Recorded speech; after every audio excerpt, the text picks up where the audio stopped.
Magandang umaga mga lods, mga guys. Ito po si Bicol 70. Magluluto po tayo ng special na Bicol Express sa kamatis. Yan po, ginisa po natin yung baboy sa bawang at sibuyas.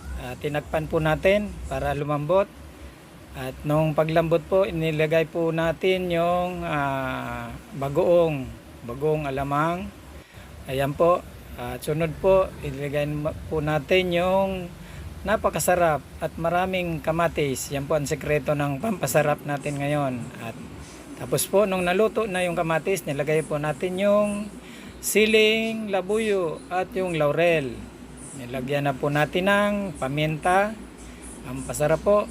At yung pampasarap pa natin ay yung pula at yung brown na asukal. Nilagyan po natin yan para hindi na po tayo nagagamit ng pampasarap pa, kundi asukal na brown lang po.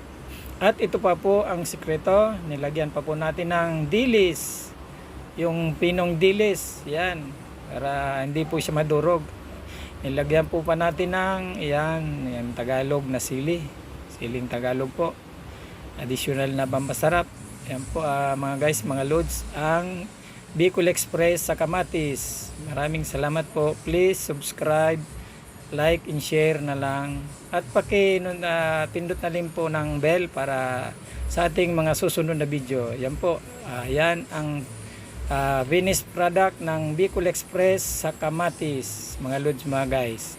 Yan po ang ating menu sa ngayong walang pasok. Gandang umaga po.